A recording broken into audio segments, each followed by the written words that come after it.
My girlfriend said, "You don't mind if I keep the house keys, right? We're still friends." I replied, "Of course I trust you." Then I installed new smart locks connected to my phone. When she tried to enter the next night with her new boyfriend standing beside her. I'm 29, work in tech consulting, and until 3 weeks ago, I thought I had my life pretty well sorted. I had a girlfriend of 4 years named Rachel, a decent apartment in the city that I'd been renting for the past 2 years, a solid career trajectory, and what I believed was a partnership built on trust and mutual respect. Turns out, I was living in a fantasy. Rachel and I met through mutual friends at a rooftop party back in 2021. She was charming, ambitious, working her way up in marketing, and we just clicked. We moved in together after about 18 months, splitting rent and expenses fairly down the middle. I handled most of the bills since I made slightly more, but she contributed to groceries and utilities. It felt balanced. It felt right. Then came March 15th, a Thursday I'll never forget. I came home early from a client meeting that got canceled. I walked into our apartment around 2 p.m., expecting it to be empty since Rachel usually worked until at least 5. Instead, I heard voices coming from our bedroom. Not just voices, laughter. His laugh was deep, unfamiliar. Hers was that specific giggle she used to do with me during our first year together, the one that had slowly disappeared from our relationship. I stood there in the hallway for what felt like an hour but was probably 30 seconds. My brain was doing mental gymnastics, trying to rationalize what I was hearing. Maybe it was a TV show. Maybe she was on a video call with a coworker. Maybe I was having a stroke and hallucinating. Then I heard her say, clear as day, "We should probably get dressed before he gets home." He usually texts first, though, so we're good for another hour at least. Something in me went cold. Not hot with rage, cold, calculated. I pulled out my phone and started recording audio. Then I turned around, walked back out the front door as quietly as I'd entered, and sat in my car in the parking garage for 20 minutes, just breathing and planning. When I came back up, I made sure to slam the door extra loud. "Rachel, I'm home early," I called out, all fake cheerfulness. She came out of the bedroom 5 minutes later, hair slightly messed up, wearing different clothes than she'd left in that morning. "Oh, hey. That's unusual. Everything okay?" "Yeah, meeting got canceled. Thought I'd surprise you." I watched her face carefully.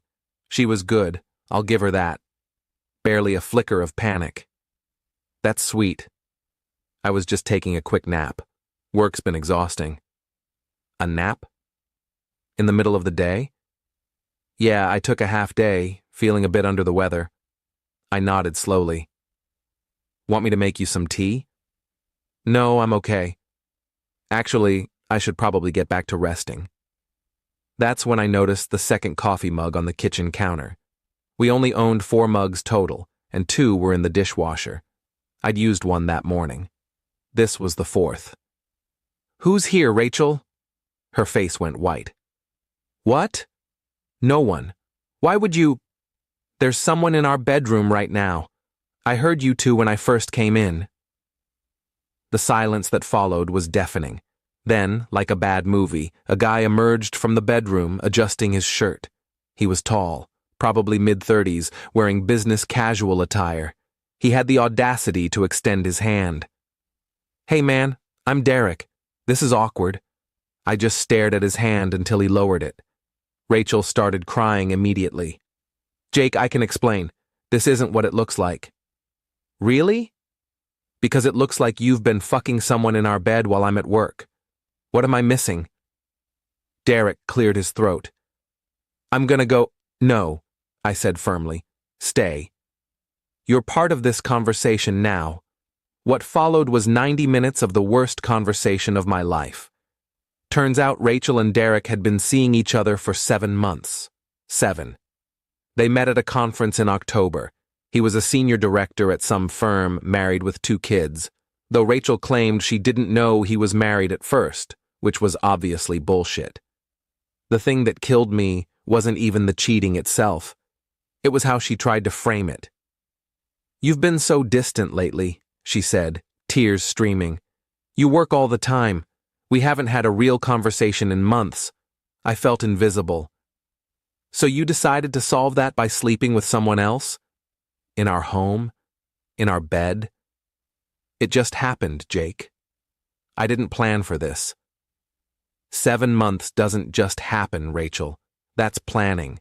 That's lying every single day for more than half a year. Derek tried to interject. Look, I care about Rachel. This isn't some casual thing for me. You're married. It's complicated. It's really not. I told them both to leave. Rachel started panicking then, realizing I was serious. This is my home too, Jake. You can't just kick me out. Actually, the lease is in my name. You're not legally entitled to be here. But fine. You want to stay? I'll leave. I packed a bag and went to my buddy Marcus's place. He let me crash on his couch, no questions asked at first, though I told him everything later that night over whiskey. Update 1, Rachel texted me 47 times that first night. I counted. The messages ranged from, I'm so sorry, to you're overreacting, to we need to talk about this like adults. I didn't respond to any of them. The next day, Friday, she called me at work. I let it go to voicemail. She called 6 more times. Finally, I texted her, I need space. We'll talk about logistics this weekend. On Saturday morning, she showed up at Marcus's apartment. I have no idea how she found me there. Probably called my friends until someone broke. When I opened the door, she looked genuinely distraught. Dark circles under her eyes, hair unbrushed, wearing the same clothes from the day before. Jake, please.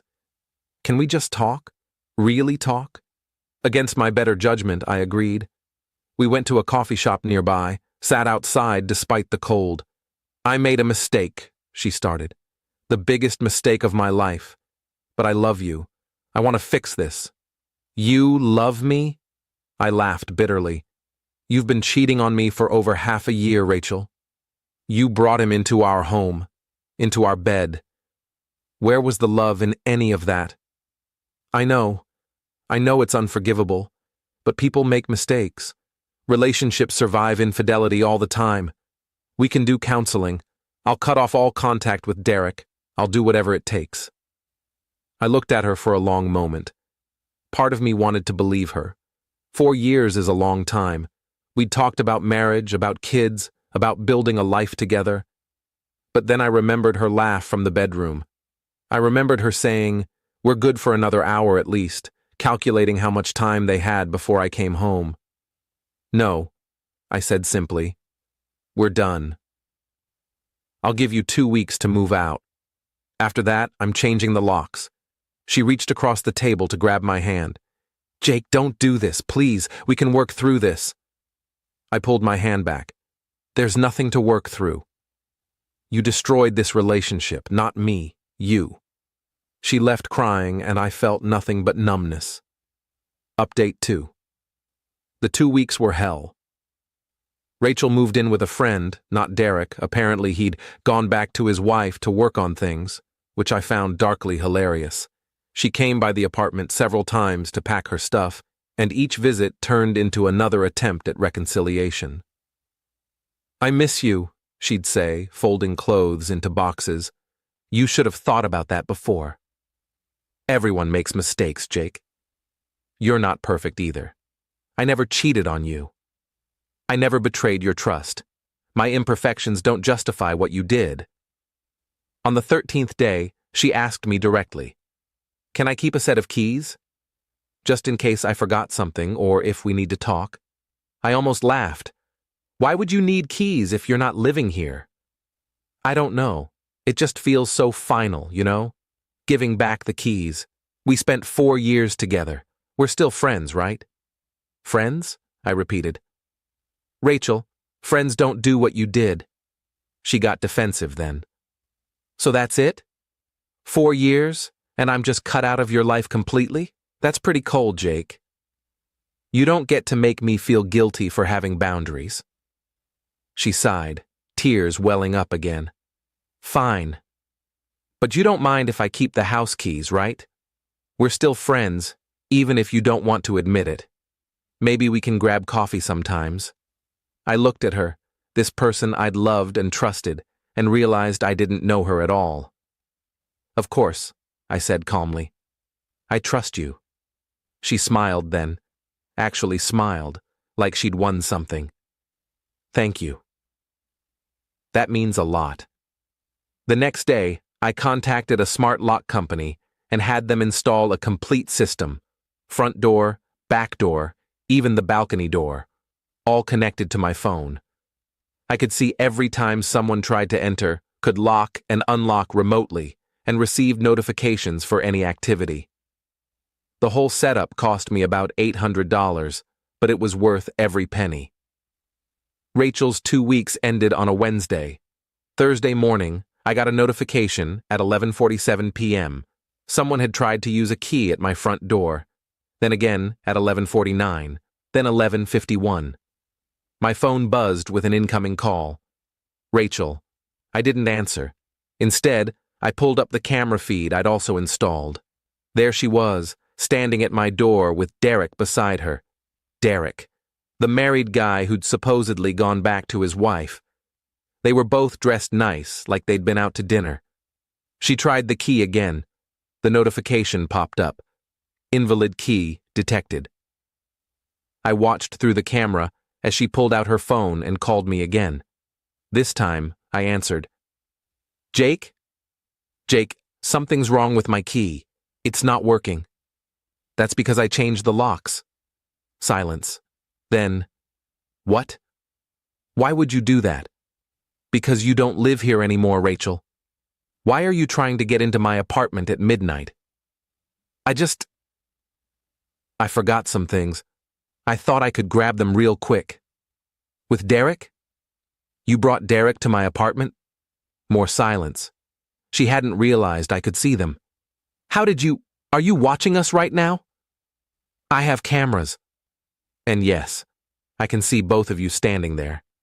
Derek leaned in close to her, whispering something. She pushed him away slightly.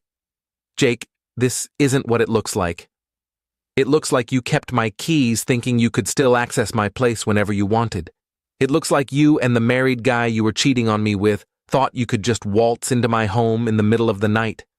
What am I missing? Her voice got desperate. We were just in the neighborhood. I really did forget some stuff. Why are you being so paranoid? I'm not paranoid. I'm smart. There's a difference. Don't come back here, Rachel. If you forgot something, text me and I'll leave it outside. But you're never getting access to this apartment again. I hung up and watched them stand there for another 3 minutes, arguing with each other. Finally, Derek pulled her away, and they left. Update 3: Marcus nearly died laughing when I told him the next day. You actually let her keep the old keys just so you could catch her? That's some next-level petty, man. I respect it. It wasn't about being petty. I just knew she wasn't done. People like that always think they deserve one more chance, one more opportunity to manipulate the situation. Rachel texted me over the weekend, a long essay about how I was cruel and vindictive, and she deserved better treatment after 4 years together. I didn't respond. Then, on Monday, I got a call from Derek's wife. Apparently, she'd found out about the affair. I'm guessing from their failed attempt to break into my apartment, since Rachel's friend must have told someone who told someone else. Small world. I just wanted to thank you, she said. Her voice was tired but steady. For not covering for them. A lot of people would have just let it slide. I'm sorry you're going through this, I told her. Me too. But better to know than to keep living a lie, right? Right. She told me she was filing for divorce, that Derek had apparently been cheating for years with different women, and Rachel was just the latest. I felt bad for her. She had kids to worry about, a whole life to untangle. My situation was messy, but at least I didn't have children caught in the middle. 3 weeks later, I ran into Rachel at a grocery store. She looked terrible, exhausted, hair thrown up in a messy bun, no makeup. She saw me and immediately tried to walk the other way, but I'd already made eye contact. Rachel. She stopped, turned around slowly. Jake, hi. How are you? She laughed, but it was hollow. How do you think? Derek went back to his wife for real this time. I'm living with my friend in her one-bedroom. My family keeps asking why we broke up and I can't tell them the truth. Everything's just great. I should have felt satisfaction in that moment, but I just felt tired. I'm sorry things didn't work out with Derek. No, you're not. You're right, I'm not. She looked at me then, really looked at me. Do you think we could ever… No, I cut her off. We couldn't. Take care of yourself, Rachel. I walked away and didn't look back. Final update. It's been 4 months since everything imploded. I'm writing this final update because people keep asking what happened after that grocery store encounter. And honestly, there's been enough distance now that I can talk about it without feeling that sharp edge of anger. Rachel tried to reach out 2 more times after that day. Once through a mutual friend, asking if we could talk things through properly, and once directly via email with a long letter about how she'd been going to therapy and realized how badly she'd messed up. I didn't respond to either. Some bridges, once burned, should stay that way. I heard through the grapevine that she and Derek tried to make things work for about 6 weeks after his wife kicked him out, but it fell apart pretty quickly. Turns out, a relationship built on lies and betrayal doesn't have a great foundation. Who knew?